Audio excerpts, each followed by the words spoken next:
ஓம் சாந்தி. எல்லோரும் குஷியாக இருக்கிறீங்களா?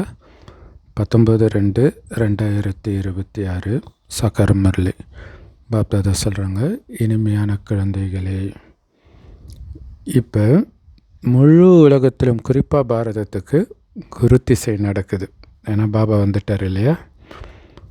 குழந்தைங்க மூலமாக தான் பாரதத்தை சுகதாமமாக மாற்றிட்டு இருக்கிறார். கேள்வி: 16 கலைகள் நிரம்பியவர்களாக நீங்கள் மாறணும் அப்படின்னா என்ன முயற்சி பண்ணணும்? யோக பலத்தை சேமிக்கணும். யோக பலத்தின் மூலமாக தான் 16 கலைகள் நிரம்பியவர்களாக ஆகிறீங்க. ஸோ இதைத்தான் தானம் கொடுத்தா கிரகணம் விலகி போயிடும்னு சொல்கிறாங்க. இல்லை, ஏன்னா யோகத்தில் இருக்கிறீங்கனால மற்ற எல்லாத்தையும் விட்டுட்டு பாபாவை நினைக்கிறீங்கன்னு அர்த்தம். அப்போ உங்களை பிடிச்ச ராகு கிரகணம் விலகி போயிடும். அதிலும் குறிப்பாக உங்களை கீழே விழ வச்சது இந்த காமம் தான். அதனால் இந்த காம விகாரத்தை தானமாக கொடுத்துட்டிங்கன்னா 16 கலையில் நிரம்பியவராக ஆகிடுவீங்க. அப்போ பாருங்க, 16 கலைகளை அழித்தது இந்த காமம்ன்றார். ஸோ அதை கொடுத்துட்டிங்கனாலே 16 கலைகள் நிரம்பியவர் ஆகிடுவீங்கன்றார். அதை விட்டுட்டாலே.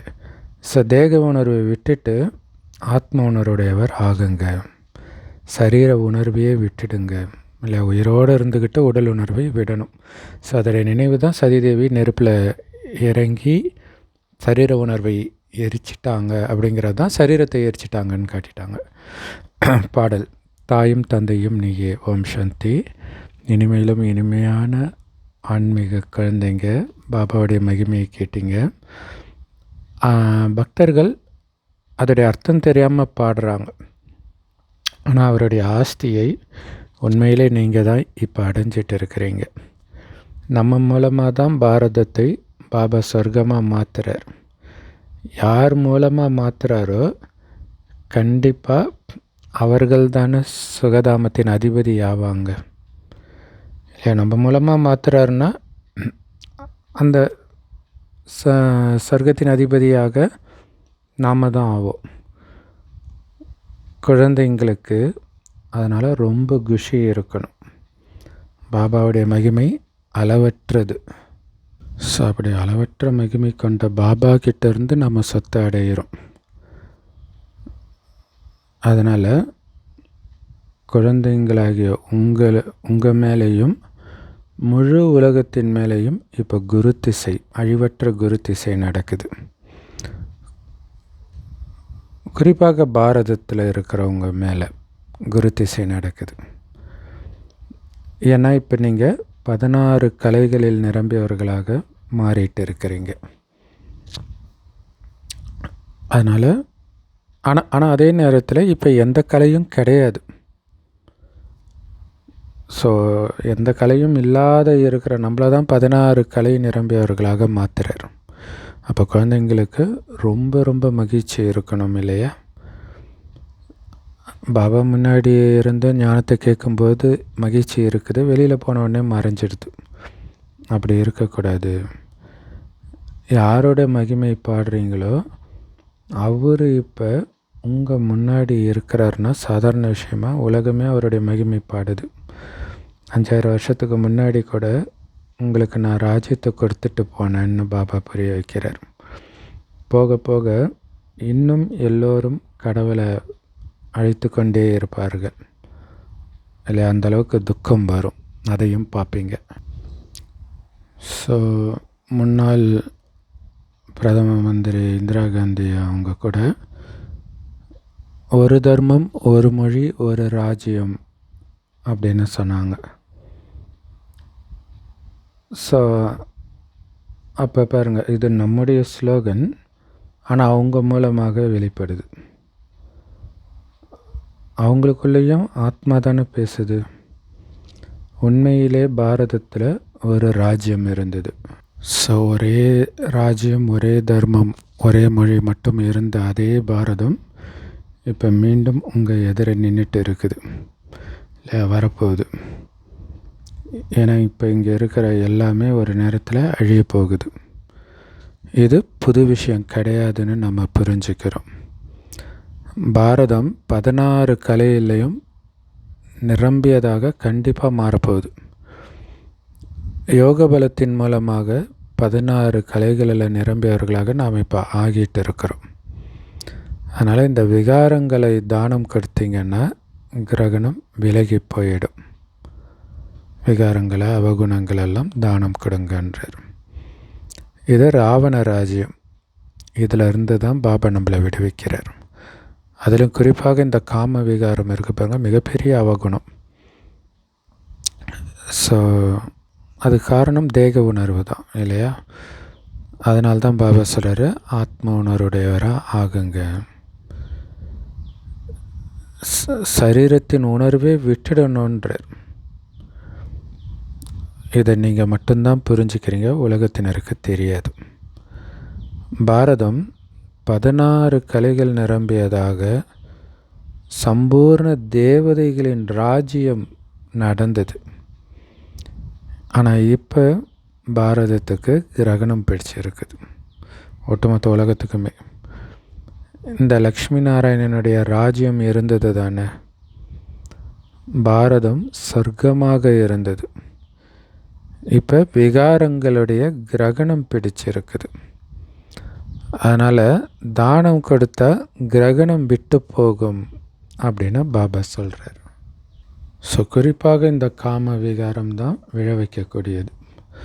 ஸோ அதனால் இதை நீங்கள் தானம் கொடுத்துட்டிங்கன்னா 16 கலைகளிலும் நிரம்பியவராக ஆகிடலாம். இழந்த அனைத்தும் உங்களுக்கு கிடைச்சிடும்.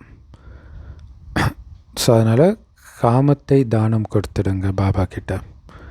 இல்லாட்டினா 16 கலைகளில் நிரம்பியவராக, அனைத்து செல்வங்களில் நிரம்பியவர்களாக ஆக முடியாது. ஸோ ஆத்மாக்கள் ஒவ்வொருத்தருக்குமே அவங்கவுங்களுக்கான நடிப்பின் பாகம் கிடைச்சிருக்கு. ஸோ இதுவும் நம்முடைய புத்தியில் இருக்குது. உங்களுடைய ஆத்மாவில் எவ்வளோ பாகம் இருக்குது இல்லையா? 5000 வருஷத்துக்கான பாகம் இருக்குது. நீங்கள் தான் உலகத்துடைய ராஜ்ய பாக்கியத்தை எடுக்கிறீங்க. இது எல்லையற்ற நாடகம், அளவற்ற நடிகர்கள் நடிக்கிறாங்க. இதில் முதல் தரமான நடிகர்கள் தான் இந்த லக்ஷ்மி நாராயணன். ஏன் லக்ஷ்மி நாராயணனை முதல் தரமான நடிகர்கள்ன்றாரு? ஏன்னா அவங்களுக்கு தான் நம்பர் 1 பார்ட் கிடச்சிருக்குது. விஷ்ணுவிலிருந்து பிரம்மா சரஸ்வதி, பிறகு பிரம்மா சரஸ்வதியிலேருந்து விஷ்ணு ஆகிறாங்க. அதில் விஷ்ணுவாக ஆரம்பத்தில் இருந்தவர் 5000 வருஷம் கழித்து பிரம்மா சரஸ்வதி ஆகிறாங்க. இப்போ சங்கமயுகத்தில் ஒரு வினாடியில் பிரம்மா பாட்டு முடிஞ்சோன்னு விஷ்ணு ஆயிடுறாங்க. இந்த 84 பிறவிகளை எப்படி எடுக்கிறாங்க அப்படின்ற முழு சக்கரம் நம்ம புத்தியில் இருக்குது. மற்றபடி சாஸ்திரங்களை படிக்கிறதுனாலெல்லாம் இதை புரிஞ்சிக்க முடியாது. ஏன்னா அவங்க கல்பத்தின் ஆயிலேயே லட்சக்கணக்கான வருஷம்னு சொல்லிட்டாங்க. அப்போ எப்படி ஸ்வஸ்திக்கு போட முடியும்? ஸ்வஸ்திக்கு சமமாக 4 யுகங்களை பிரிக்குது. இவங்க லட்சக்கணக்கான வருடம், அதுவும் ஒன்றும் சமமாகவும் இருக்காது. ஒவ்வொரு யுகம் ஒவ்வொரு கால அளவாக இருக்கும். வியாபாரிகள் கணக்கு எழுதும்போது அதில் ஸ்வஸ்திக் போடுவாங்க. பிள்ளையாரை பூஜை பண்ணுறாங்க. இது எல்லையற்ற கணக்கு. ஸ்வஸ்திக்கில் 4 பாகங்கள் இருக்குது. ஜெகநாத்புரியில் சாதத்தை பெரிய அண்டாவில் வைப்பாங்களாம். அது வெந்த உடனே கொட்டினா அப்படி 4 பாகமாக பிரியுமா.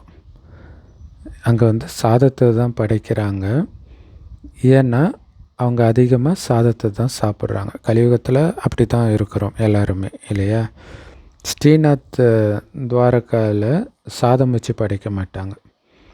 சுத்தமான எண்ணெயினால் செய்யப்பட்ட பொருட்களை வச்சு படைப்பாங்க. அதுவும் சமைக்கும்போது கூட ரொம்ப பாவனையாக வாயை மூடிக்கிட்டு, இல்லை ஒரு துணி வச்சு ஜெயினர்கள் மாதிரி மூடிட்டு சுத்தமாக சமைப்பாங்களாம். ஸோ பிரசாதத்தை ரொம்ப மரியாதையோடு எடுத்துகிட்டு போவாங்களாம். படைத்த பிறகு அது எல்லாமே பூஜாரிக்கு போயிடும். அவங்க அதை எடுத்துகிட்டு போய் கடையில் விற்றுடுவாங்க. ஸோ அங்கே நிறைய கூட்டம் இருக்குது. பிரம்மாபாவை பார்த்துருக்கிறாராம். இப்போ குழந்தைங்களுக்கு யார் இந்த ஞானத்தை சொல்லி கொடுத்துட்டு இருக்கிறாங்க? மிகவும் அன்பான தந்தை உங்களுக்கு வேலைக்காரனாக வந்து சேவை பண்ணிகிட்டு இருக்கிறார். அந்த போதை இருக்குதா? கடவுளே எனக்கு வேலைக்காரனாக வந்து சேவை பண்ணிகிட்ருக்கிறாருன்னா சாதாரண விஷயமா எவ்வளோ போதை இருக்கணும். ஸோ பகவானே வந்து நமக்கு படிப்பிக்கிறார் அப்படிங்கிறது சாதாரண விஷயம் கிடையாது இல்லையா? ஆத்மா தான் எல்லாத்தையுமே பண்ணுது. மனிதர்கள் வந்து ஆத்மாவில் எதுவுமே ஒட்டாதுன்னு சொல்லிடுறாங்க. ஆனால் 84 பிறவிகளுடைய அழிவற்ற பாகமுமே ஆத்மாவில் தான் பதிவாகி இருக்குது. அதை தான் நடிக்குது. பிறகு அதில் எதுவுமே ஒட்டாதுன்னு சொல்கிறது எப்படி கரெக்டாக இருக்க முடியும்? அப்போ பாருங்கள், உண்மைக்கும் அவங்க நம்பிக்கைக்கும் இரவு பகலுக்கான வித்தியாசம் இருக்குது. ஸோ இதை யாராவது ஒரு ஒரு மாதம் அல்லது அரை மாதம் நல்லா புரிஞ்சுக்கிட்டாங்கன்னா தான் இந்த கருத்துக்கள் வந்து புத்தியில் பதிய ஆரம்பிக்கும். ஒவ்வொரு நாளும் நிறைய கருத்துக்கள் பாபா சொல்லிக்கிட்டே இருக்கிறார். இது கஸ்தூரி மஞ்சள் மாதிரி இல்லை, அதை இழைக்க இழைக்க வாசனை வரும்னுவாங்க இல்லையா? அந்த மாதிரி குழந்தைங்களுக்கு முழுமையாக நிச்சயம் வந்துடுச்சு அப்படின்னா உண்மையிலே பரமபிதா பரமாத்மா தான் வந்து துர்கதியிலேருந்து நம்மளை சத்கதி அடைய வைக்கிறாரு அப்படின்னு புரிஞ்சுக்கிறாங்க. ஸோ இப்போ உங்களுக்கு வந்து குரு திசை இருக்குது அப்படின்னு பாபா சொல்கிறார். நான் உங்களை சொர்க்கத்துக்கு அதிபதியாக மாற்றினேன். ஆனால் ராவணன் என்ன பண்ணிட்டான்? மறுபடியும் உங்களை ராகு திசையில் உட்கார வச்சிட்டான். இப்போ மறுபடியும் பாபாவும் வந்து உங்களை மீண்டும் சொர்க்கத்துக்கு அதிபதியாக மாற்றுறார். அதுக்கு தான் அவர் வந்திருக்கிறார்.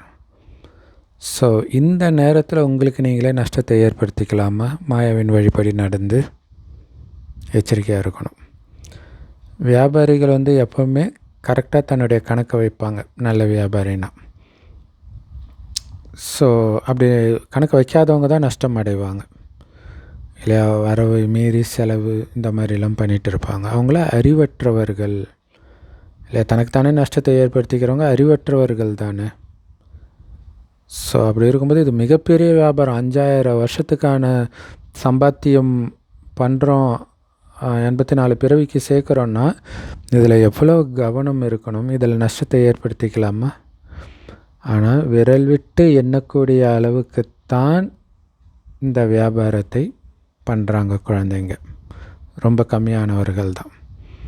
இது அழிவற்ற வியாபாரம். மற்ற எல்லா வியாபாரமும் மண்ணோட மண்ணாக போகக்கூடியது இல்லை. அதிகப்படியாக நிறைய சம்பாதிச்சு காசை வச்சு என்ன பண்ணுவாங்க? அந்த காலத்தில் மண்ணில் புதைச்சி வச்சுட்டு இறந்துருவாங்க. அவன் எங்கேயோ போய் பிறந்துருவான். அப்போ அவன் கூட அது வரலை. உங்கள் கூடவே வரக்கூடிய வியாபாரம் இப்போ பண்ணுறீங்க. இதுதான் உண்மையான வியாபாரம். ஞானக்கடல் வியாபாரி, ரத்ன வியாபாரி, இது எல்லாமே ஒரு பாபாவை குறிக்கக்கூடியது. ஸோ எத்தனை பேர் பட கண்காட்சிக்கு வராங்க? ஆனால் இல்லையா, நிறைய பேர் வருவாங்க எக்ஸிபிஷனில், மியூசியம்லலாம். ஆனால் அங்கேருந்து சென்டருக்கு ரொம்ப ரொம்ப கம்மியானவங்க கஷ்டப்பட்டு வராங்க. பாரதம் ரொம்ப பெருசு இல்லையா? எல்லா இடத்துக்கும் நீங்கள் போகணும். பாரதத்தில் எல்லோருக்கும் ஞானத்தை கொடுக்கணும். ஸோ நமக்காகவே இன்டர்நெட்டு எல்லாம் வந்து இருக்குது. நீங்கள் ஒரு இடத்துல உட்காந்துட்டு எல்லா மொழியிலையும் சேவை பண்ண முடியும். இப்போவும் விட்டிங்கன்னா எப்போ பண்ண முடியும் இல்லையா? அல்லது சேவை பண்ணுறதை நீங்கள் ஷேராவது பண்ணணும். நீங்கள் போகணும்னே பாபா அப்போ சொல்லியிருக்கிறார் இல்லையா? கங்கை தண்ணி முழு பாரதத்துலேயும் இருக்குது தானே. இப்போ நீங்கள் புரிய வைங்க. அது என்ன தண்ணியில் குளிச்சா சரியாயிடுமா? அதே தண்ணி தானே எல்லா இடத்துலையும் இருக்குது அப்படின்னு நீங்கள் புரிய வைக்கணும். அதனால் பதித்த பாவனர் வந்து தண்ணியினாலான கங்கை கிடையாது, ஞான கங்கை. உண்மையிலே ஞான கங்கைகளாகி நீங்கள் தான் போய் அவங்களுக்கு பாவத்தை அழிக்கக்கூடிய வழியை சொல்லணும். ஸோ எங்கே பார்த்தாலுமே திருவிழா கண்காட்சியெல்லாம் நடந்துக்கிட்டே இருக்கணுன்றார்.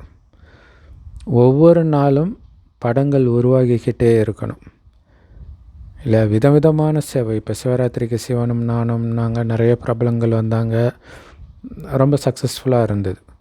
அதே மாதிரி வருடம் முழுவதுமே ஏதாவது ஒரு திருவிழா நடத்திக்கிட்டே இருங்கன்றார். ஒவ்வொரு நாளும் படங்கள் உருவாக்கிக்கிட்டே இருக்கும். அதையும் இப்போ ஏஐலாம் வந்ததுனால விதவிதமாக உருவாக்குங்க. இன்னும் ஈஸியாக புரிகிற மாதிரி, பார்க்கும்போதே மகிழ்ச்சி ஏற்படுற மாதிரி அழகான சித்திரங்களாக இருக்கணும். இவங்க கரெக்டாக புரிய வைக்கிறாங்க அப்படின்னு அவங்க புரிஞ்சுக்கணும். அந்த மாதிரி படத்தை உருவாக்க சொல்கிறார். இப்போ லக்ஷ்மி நாராயணனுடைய ராஜ்யம் உருவாகிட்டு இருக்குது. ஏணிப்படி படம் கூட ரொம்ப நல்லா இருக்குது. இப்போ பிராமண தர்மத்துடைய ஸ்தாபனை நடந்துட்டு இருக்குது. ஆக்சுவலாக இந்த ஏணிப்படி படம் நமக்கு சூப்பராக வந்திருக்குது. பட் ஒரு விதத்தில் அந்த படிக்கட்டில் மேலே சொர்க்கத்துக்கு போகிற மாதிரியே எல்லா மதத்துலேயுமே வச்சுருக்கிறாங்க. ஸோ இப்போ பிராமண தர்மத்துடைய ஸ்தாபனை நடந்துகிட்டு இருக்குது. ஏன்னா இந்த பிராமணர்கள் தான் பிறகு தேவதையாகிறாங்க. அதுக்காக தான் இப்போ நீங்கள் முயற்சி பண்ணிகிட்டு இருக்கிறீங்க. அப்போ முயற்சி பண்ணுறீங்கன்னா செக் பண்ணுங்கள், எனக்குள்ளே சின்ன முள்ளோ பெரிய முள்ளோ, அதாவது விகாரன்ற முள் ஏதாவது இருக்குதான்னு அடிக்கடி உங்கள் மனசை செக் பண்ணிக்கிட்டே இருக்கணும். ஸ்லைட்டாக வரும் இல்லையா, சின்ன முள் இருக்கும்போதே எடுத்து போட்டுடணும். காமத்தின் முள் இருக்குதா செக் பண்ணுங்கள், கோபத்தின் முள் இருக்குதா பாருங்கள். காமன்றது பெரிய முள், கோபன்றது சின்ன முள்.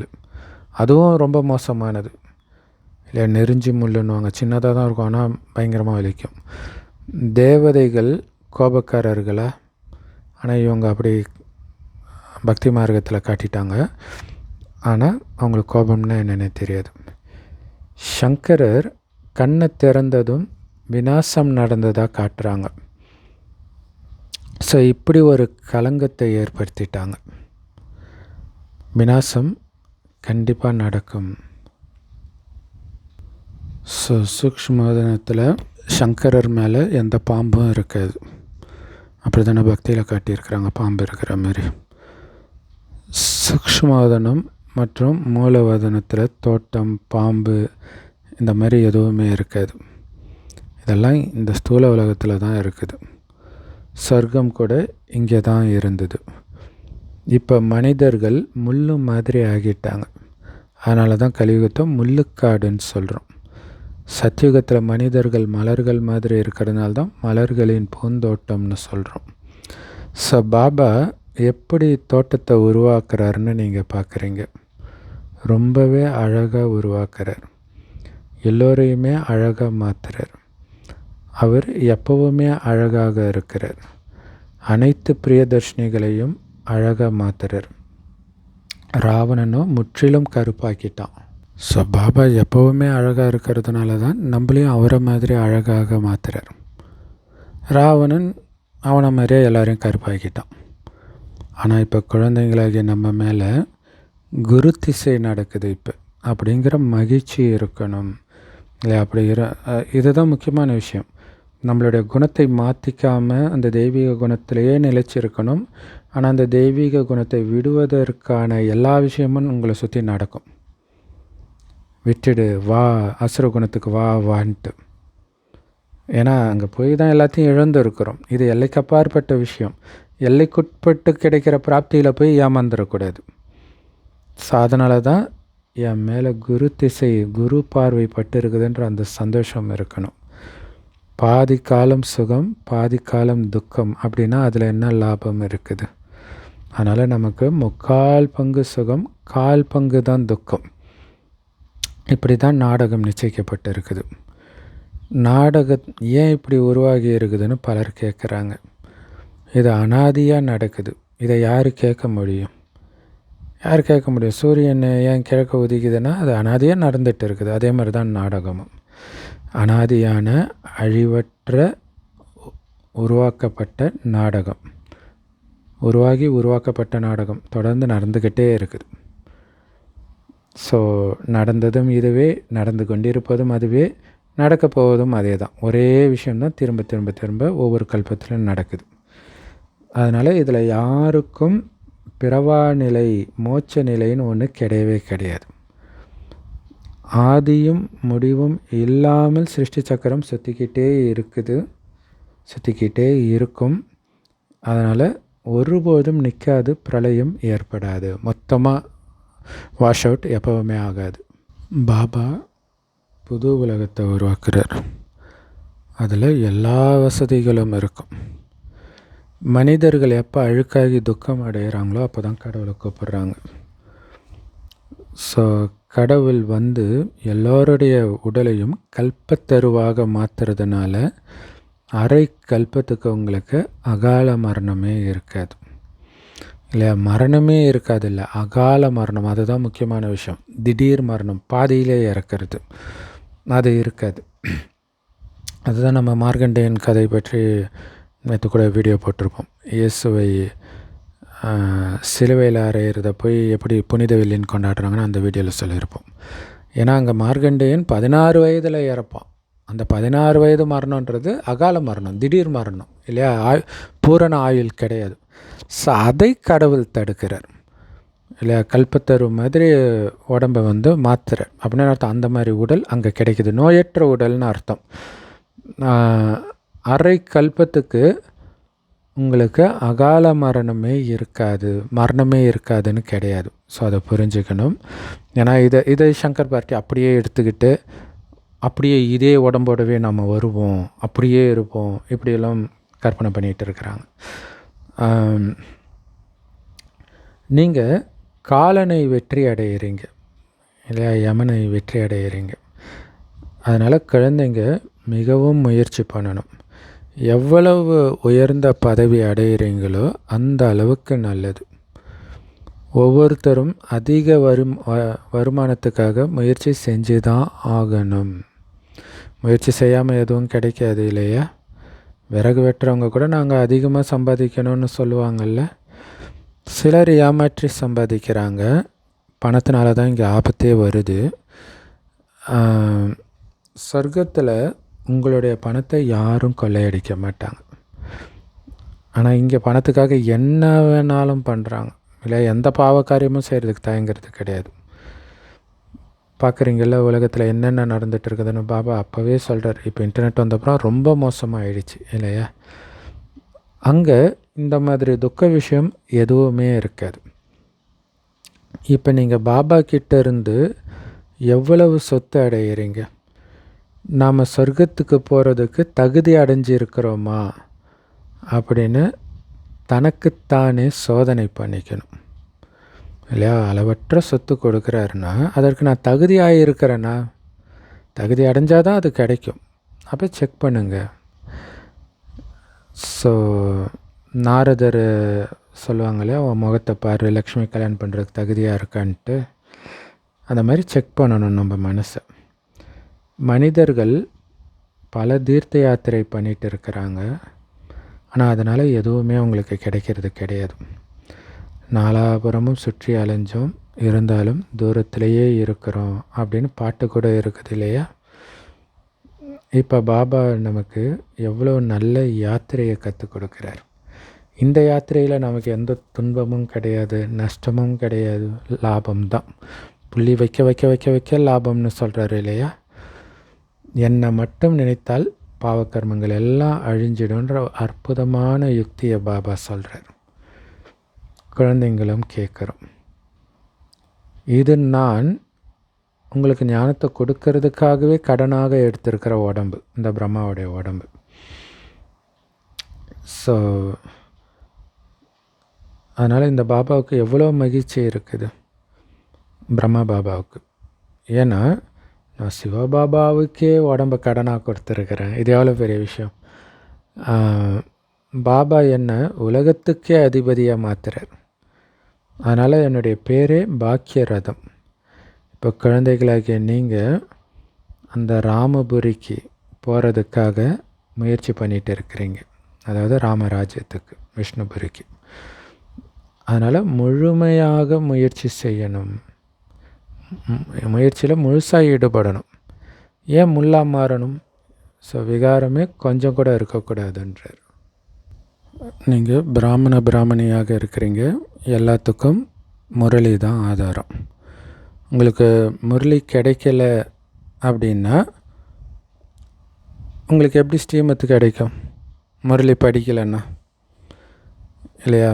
ஒரு பிராமணி மட்டும்தான் முரளி படிக்கணுன்னெலாம் ரூல்ஸ் கிடையாது. யார் வேணாலும் முரளி படித்து சொல்லலாம் இல்லையா?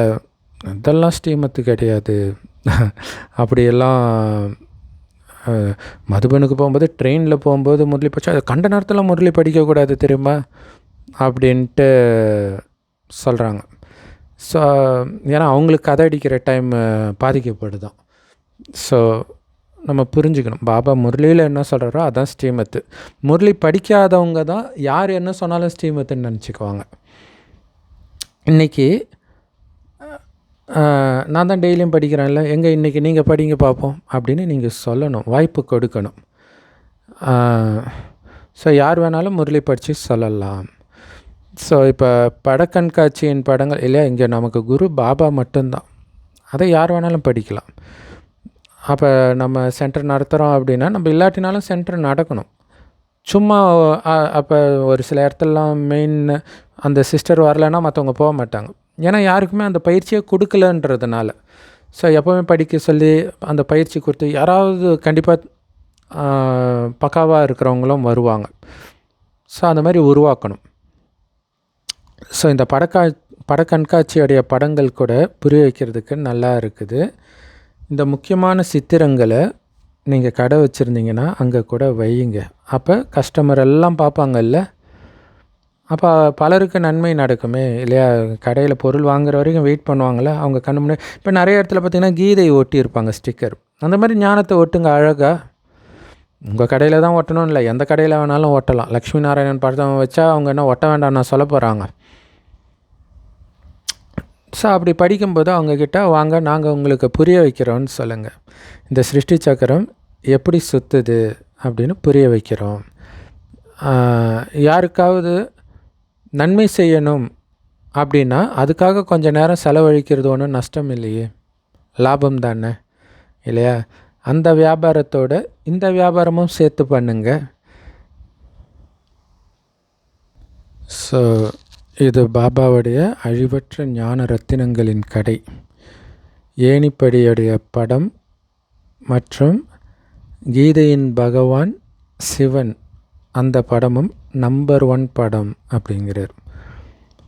ஸோ கீதையின் பகவான் சிவன் தான் அப்படின்ட்டு ஒரு படம் அப்போ உருவாக்கி இருப்பாங்க போல இருக்குது. இப்போ அப்படி எதுவும் இருக்கிற மாதிரி தெரியல. பாரதத்தில் சிவபகவான் வந்திருந்தார், அதனால தான் அவருடைய ஜெயந்தியை கொண்டாடுறோம் அப்படின்னு புரிய வைங்க. இப்போ மறுபடியும் அதே தந்தை வந்திருக்கிறார் சிவராத்திரிக்கு. நல்ல விஷயம் இது இல்லையா? யஜ்யத்தை அவர் படைச்சிருக்கிறார். குழந்தைகளாகிய உங்களுக்கு ராஜயோகத்தின் ஞானத்தை சொல்லிட்டு இருக்கிறார். ஸோ பாபா இந்த யஜ்யத்தை உருவாக்குறார். அதன் மூலமாகத்தான் ராஜயோக ஞானத்தை சொல்லி கொடுத்துட்டு இருக்கிறார். நம்மளை ராஜாக்களுக்கெல்லாம் மேலான ராஜாவாக நம்ம தந்தையே மாத்துறார். நான் உங்களை சூரிய வம்சத்து ராஜாராணியாக மாற்றுறேன். அந்த சூரிய வம்சத்து ராஜாராணியைத்தான் விகாரி ராஜாக்கள் கூட கோயில் கட்டி வணங்குறாங்க. ஸோ அதனால் அப்படிப்பட்ட உயர்ந்த சொர்க்கத்தின் மகாராஜா மகாராணி ஆகணும்னா முழுமையான முயற்சி பண்ணணும் இல்லை? பாபா எனக்கு காசு இருக்குது, நான் ஒரு வீடு கட்டிக்கலாமா அப்படின்னா பாபா அதுக்கெல்லாம் ஒன்றும் தடை சொல்கிறது கிடையாது. தாராளமாக கட்டுங்க. ஏன்னா நீங்கள் யூஸ் பண்ணலனாலும் அந்த பணம் மண்ணோட மண்ணாக தான் போகுது. அதனால் நீங்கள் ஏன் கட்டிடம் கட்டக்கூடாது இல்லையா? தாராளமாக கட்டுங்க, சுகமாக இருங்க, பணத்தை காரியத்தில் பயன்படுத்துங்க, கட்டிடம் கட்டுங்க, சாப்பிட்றதுக்கும் வச்சுக்கோங்க. ஸோ தான புண்ணியம்லாம் பண்ணுறாங்க இல்லையா? பக்தி மார்க்கத்தில் கூட காஷ்மீர் ராஜா தன்னுடைய சொத்துக்களை ஆரிய சமாஜத்துக்கு தானமாக கொடுத்துட்டார். ஸோ தன்னுடைய தர்மத்துக்காக ஜாதிக்காக தானம் பண்ணுறாங்கல்ல. இங்கே அந்த மாதிரி கூட எதுவும் கிடையாது. இங்கே எல்லோரும் குழந்தைங்க இல்லையா? இது நம்முடைய குடும்பம்.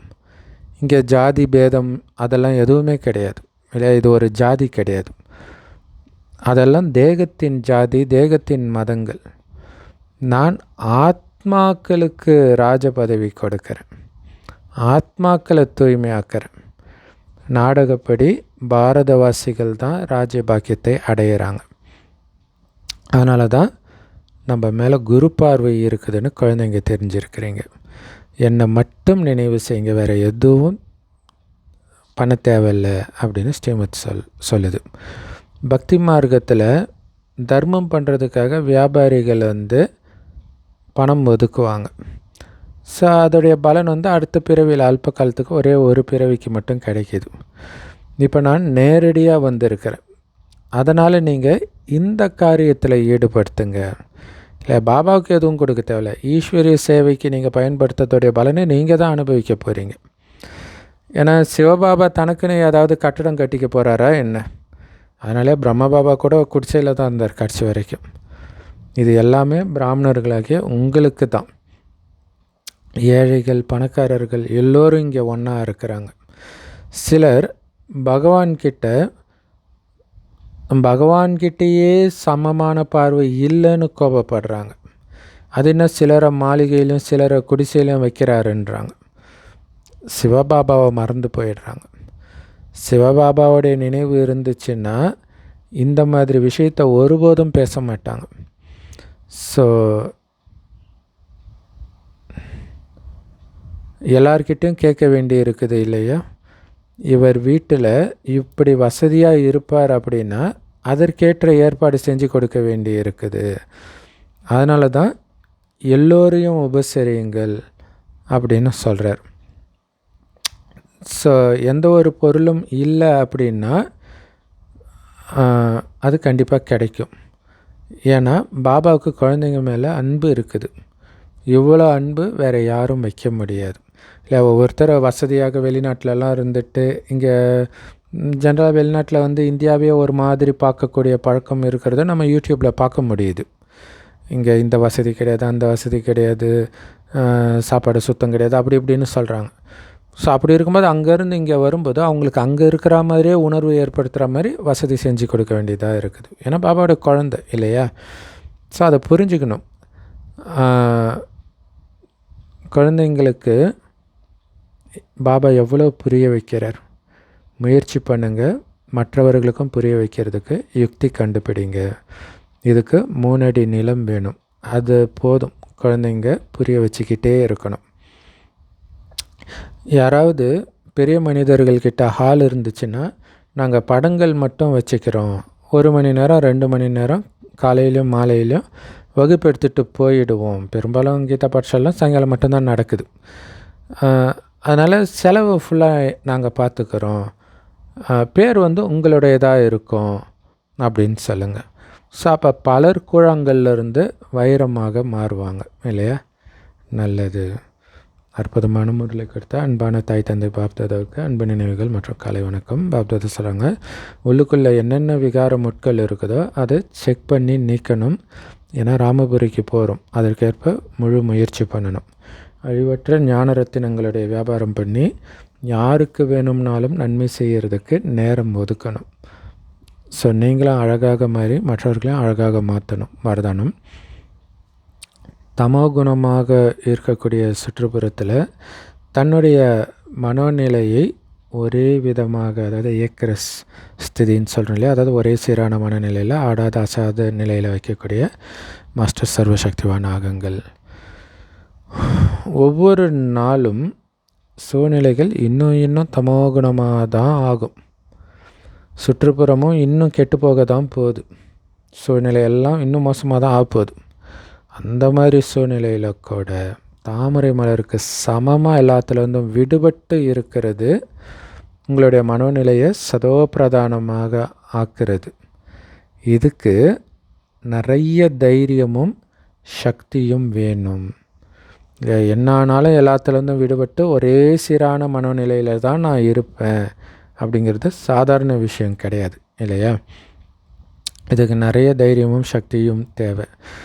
எப்போ நான் மாஸ்டர் சர்வசக்திவான்ற வரதானம் உங்களுக்கு ஞாபகம் இருக்குதோ அப்போ இயற்கை மூலமாகவோ அல்லது லௌகிக சம்பந்தம் மூலமாகவோ அல்லது தெய்வீக பரிவாரத்தின் மூலமாகவோ கூட எந்த ஒரு டெஸ்ட் பேப்பர் ஆனாலும் வரட்டும், அதில் எப்போவுமே ஒரே சீரான ஆடாத அசையாத மனநிலை கொண்டவராக இருப்பீங்க. இப்போ மாஸ்டர் சர்வசக்திவான் நான் அப்படின்னு.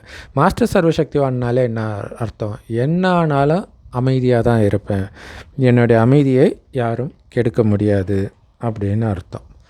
ஸ்லோகன்.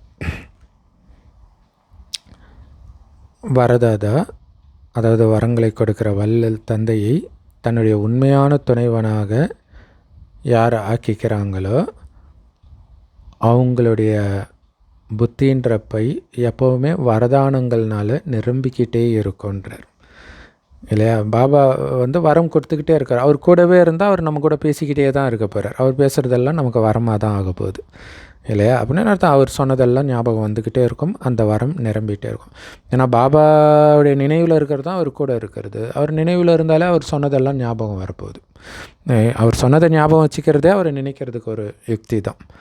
அப்போ தான் வரதானங்கள்னால உங்களை நீங்கள் நிரப்பிக்க முடியும்னு ஒரு சூப்பரான பயிற்சிக்கான யுக்தி சொல்கிறார். அவ்யக்தேஸ்வரா, ஒற்றுமை மற்றும் நம்பிக்கையினுடைய சிறப்பின் மூலமாக வெற்றி நிரம்பியவர் ஆகுங்கள். இந்த பரமாத்ம ஞானத்தின் மூலமாக தான் உலகத்தில் ஒரே தர்மம், ஒரே ராஜ்யம், ஒரே வழி நிறுவப்படப்போகுது. உங்களுடைய இந்த பிராமண பரிவாரத்துடைய ஒரே வழின்ற சிறப்பு தன்மை தான் தேவதா ரூபத்தில் நடைமுறைப்படுத்தப்படுது. இங்கே பிராமணர்கள் டெல்லியில் இருந்தாலும் சரி, மகாராஷ்டிராவில் இருந்தாலும் சரி, சென்னையில் இருந்தாலும் சரி, அமெரிக்கா, ஆஃப்ரிக்கா, ஆஸ்திரேலியா, எங்கே இருந்தாலும் சரி, எல்லாருக்கும் ஒரே வழி தான் பாபா குழந்தைங்களுக்கு. அமிர்தத்தில் ஏஞ்சதுலேருந்து தூங்குற வரைக்கும். ஸோ அப்படி நீங்கள் ஒரே வழியில் நடக்கிறது தான் அங்கே சொர்க்கத்தில் ஒரே வழியாக இருக்குது. இந்த சிறப்புத்தன்மை தான் ஆக்சுவலாக எல்லா மதத்துலேயுமே அந்த சட்டங்களை நாம் தான் இப்போ உருவாக்குறோம்.